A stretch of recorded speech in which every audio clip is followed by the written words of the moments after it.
अस्सलामुअलैकुम रहमतुल्लाहि वबरकातुहू। ये देखिए पाड़े की गोली हैं, जो अक्सीरी गोली होती हैं। ये दूध में लटकाई हुई है, ये देखिए।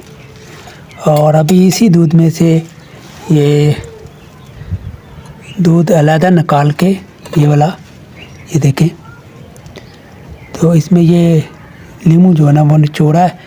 तो अभी तक ये दूध ख़राब नहीं हुआ, या दूध फूटा नहीं, या दही नहीं लगी इसकी। ये देखें, ये अभी 1-2 घंटे बाद फिर आपको दिखाएंगे दोबारा अगली वीडियो में कि ये दूध जमता है कि नहीं जमता। जो दूध लीमू डालने से पाड़े की गोली वाला दूध ना ख़राब हो, वो पाड़े की गोली जो अक्सीरी गोली होती है।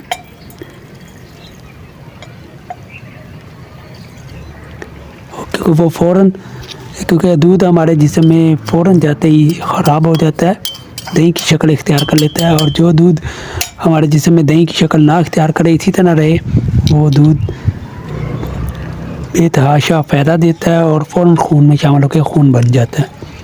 ये देखिए, तो ये काफ़ी मकदार में गोलियाँ हैं। अगर किसी साहिब को चाहिए तो ये अपना ये यूट्यूब पे रब्ता कर सकता है।